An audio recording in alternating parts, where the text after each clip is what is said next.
জানি না কতদিনে সব ঠিক হবে জানেন। তবে মনে হচ্ছে সব খাওয়া আমাকে বন্ধ করে দিতে হবে, নয়তো ছেড়ে দিতে হবে।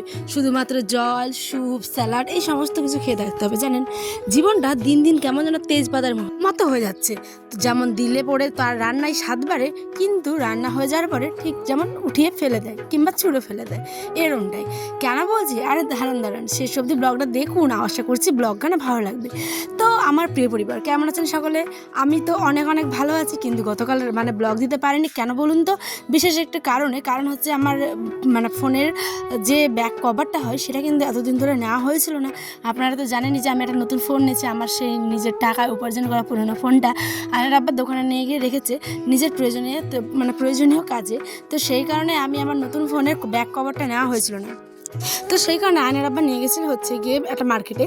তো আমি কালকে এডিট করিনি, কোনো কিছু করা হয়নি, ওই জন্য ব্লগও দিতে পারিনি। চলুন তবে শুরু করছি আজকে নতুন দিনের সাথে নতুন ব্লগ। আজ হচ্ছে গিয়ে বৃহস্পতিবার, এই ব্লগটা হচ্ছে বুধবারের, তাই বৃহস্পতিবার সকালবেলায় আপনারা এই ব্লগটা পাচ্ছেন। বড়মশাইয়ের জানি না বিগত কয়েকদিন ধরে খুব মাছ খাওয়ার ইচ্ছে, আবার কুমড়োর যে ডগাগুলো হয় সেগুলো দিই। আপনারা নানান দিন যারা আমার ব্লগ দেখেন তারা তো জানেনই যে বেশ বিগত কয়েকদিন ধরেই কিন্তু কুমড়োর ডগা শুধু মাছ দিয়ে রান্না হচ্ছে আমাদের বাড়িতে। কিন্তু আজকে আবার এমন কাণ্ড ঘটবে কে জানতে বলুন তো। কুমড়োর ডগা কাটছি তো ঠিকই, সকালবেলা হাঁটাহাঁটি করতে কিন্তু বেরিয়ে গেছিলাম। কিছু আপনাদের সাথে ক্লিপস শেয়ার করেছি। আমি কিন্তু প্রতিদিন মাঠের দিকেই হাঁটাহাঁটি করতে যাই জানেন।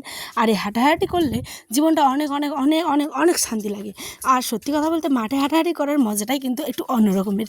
যারা হয়তো পার্কে যান কিংবা শহর অঞ্চলে থাকেন তারা হয়তো অন্যরকম জায়গায় হাঁটাহাঁটি করেন, কিন্তু বিশ্বাস করুন আমরা কিন্তু গ্রামের লোকেরা যারা মর্নিং ওয়ার্কে যায় তারা এই পুকুর ঘাট, মাঠ ঘাট এই সমস্ত কিছুতেই বেশ কমফোর্টেবল। তো চলুন, এখানটায় আমি তো হাঁটাহাঁটি করে চলে এসেছি। আর ওই যে আয়নার আবার নিয়ে এসেছে হচ্ছে নতুন চালের বস্তা, তার মধ্যে নিয়ে এসেছে হচ্ছে রাত্রে মাছ, এই সমস্ত কিছু দেখুন।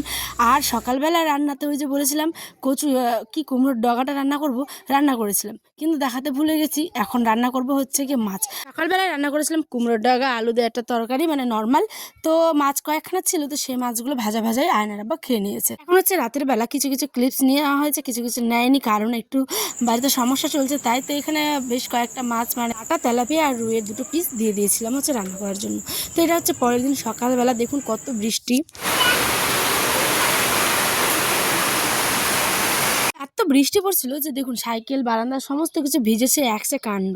তো যাই হোক, ওই যে প্রথমে বললাম আমাকে হয়তো সমস্ত কিছু খাওয়া ছেড়ে দিতে হবে, কারণ হচ্ছে কি আমি দিন দিন এত পরিমাণে মোটা হয়ে গেছিলাম, আর হয়ে যাচ্ছি অলরেডি। তো সেই কারণে একটু খেলেও হয় না যে মোটা, কিন্তু সে মোটাই থাকে সারা জীবন। আর আমি যেহেতু ছোটো থেকে একটু হেলদি আর কি, সেই কারণে এই মোটা থেকে পাতলা হওয়ার জার্নিটা বিশাল বিশাল বিশাল শক্ত লাগে আমার কাছে। তো বিয়ে হবার আগে একরকম জানেনই তো, খাওয়ার দাওয়া সমস্ত কিছু এখন পুরো চেঞ্জ। তো যাই হোক, আমি এখন গেছিলাম হচ্ছে গিয়ে ভিডিও আপলোড করতে মাঠের দিক থেকে বাড়ির দিকে চলে এসেছি। প্রচুর বৃষ্টি পড়ছিল, হালকা বৃষ্টিটা ছাড়তেই আমি দৌড়ে গেছিলাম মাঠের দিকে, যেহেতু বাড়িতে আমাদের নেটওয়ার্ক পায় না। একটা জায়গায় গিয়ে দাঁড়িয়ে থাকি, তারপরেও একদম চটচর করে কিন্তু আপলোড হয়ে যায় ভিডিও। আর সেই ভিডিওগুলো আপনারা দেখেন আর অনেক অনেক ভালোবাসা দেন। তো চলুন। আর এই যে ধূপকাঠি এনেছে হচ্ছে আয়নার আব্বা। এই কেমন ধূপকাঠি আনলো বলুন তো? এত বুড়ো, ধূপকাঠিটার দাম এখানে না হলেও 15টার মতো আছে, ওইটুকুর দাম নাকি 5 টাকা। ভাবতে পারছেন কত গ্রামের লোকেরা, সত্যি কথা বলতে অনেক যেমন সহজ সরল, তাই গ্রামের দামও কিন্তু খুবই কম জানেন। চলুন মিলেমিশে একাকার এই ব্লগটাকে আজকে আপনাদের সাথেই তুলে ধরবো, কেউ কিছু মনে করেন না প্লিজ। এই যে রাতের করলাম হচ্ছে ডিনারে সাদামাটা আলু ভাজা আর রুটির তরকারি। আর ওই ধূপকাঠিটা এত এত এত পছন্দ আমার, গন্ধটা খুবই সুন্দর জানেন। চলুন এখানটায় এই যে আলু ভাজাতে বসে দিয়েছি, গরম জল করব, গরম জল দিয়ে রুটি করব, তারপরেই বড়মশাই কিন্তু আমার কর্তামশাই খাবে। নইলে কিন্তু নর্মাল জল, ঠান্ডা জল দিয়ে করলে সে খাবে না, কারণ রুটিটা গরম জল দিয়ে করলে প্রচুর নরম আর সফট হয়, যেটা সকালবেলা অবধিও নরম থাকে। তো চলুন, এখানে আমি তো কাঁচা লঙ্কা, পেঁয়াজ কুচি আর আলু সমস্ত কিছু ভাজা একসাথে বসিয়ে দিয়েছি। এখন আটাটাকে হচ্ছে কি মাখবো। আর এত যেহেতু গরম জল, তাই ভাবলাম চামচটা দিয়ে একটু করে মেখে নিই। আর আজকে ব্লগটা বেশি বড় করছি না, একদম ছোট্ট 6 মিনিটের ব্লগ করেছি, ঠিক আছে? আপনাদের কেমন লাগলো অবশ্যই কিন্তু কমেন্টে জানাবেন। আর হাতে যদি একটিবার সময় থাকে তাহলে এই বোনটির অন্যান্য ব্লগগুলো কিন্তু অবশ্যই দেখে যাবেন। আর ভালো লাগলে আমার পরিবারের সদস্য হওয়ার জন্য আপনার কাছে আমার বিনীত একটা ছোট্ট অনুরোধ। চলুন, এখন রুটিটা তো বেলতে হবে, আটা কিন্তু মাখা হয়ে গেছে। হ্যাঁ, এইদিকে আয়ান শোনো খেলাধুলো করছে হচ্ছে উঠানে। এটা সন্ধ্যা হয়ে গেল, আমাদের যেহেতু গ্রামের বাড়ি, তো বাড়িতে উঠানে সবাই কিন্তু বেশ বসে থাকে, গল্প করে, আয়ান ওখানেই খেলাধুলো করে। আর আমি এদিকে সুযোগের সদ্ব্যবহার করছি, এদিকে চটপট করে রান্নাবাড়ি কিন্তু করে নিচ্ছি। আর দেখবেন যাদের বাচ্চা ছোট তাদের হাতে যখনই বাচ্চা একটু কারো কোলে দেওয়া হয় কিংবা একটু খেলাধুলা করে, মা কিন্তু সমস্ত কাজগুলো গুছিয়ে নেয়। হয়তো আমাদের ক্ষেত্রেও সেটাই হয়েছে, আমার মারা হয়তো এরম করেই কাজ করেছে, তাই আমরা প্রত্যেকেই আর কি কম বেশি এরমটাই তো করে থাকি, তাই না বলুন? চলুন, অনেক কিছু বললাম, কেমন লাগছে অবশ্যই কিন্তু কমেন্টে আমাকে জানাবেন। আর হ্যাঁ, অনেকে অনেক ভালোবাসা দিয়েছেন, তাদের মন থেকে জানাই অনেক অনেক অনেক ভালোবাসা। কি বলে আপনাদের বোঝাবো, আপনাদের ভালোবাসা সত্যি কথা বলতে পেয়ে আমি আপ্লুত, জানেন। কারণ এই ছোট্ট ছোট্ট ব্লগগুলো আপনাদের মাধ্যমে শেয়ার করি, আমি সারাদিন কী করি, কী খাই, কী কাজ করি, আমার জীবনের প্রত্যেকটা কাহিনী। তো এই ভালোবাসাগুলোই আমার জীবনের সেরা মুহূর্ত হয়ে থাকবে আমার চিরজীবনে, জানেন। চলুন, রুটিগুলোতে এখানে একদম সুন্দরভাবে বেলে নিচ্ছি গোল গোল। আগে তো রুটি পারতাম না, সময়ের কি গুণ বলুন তো।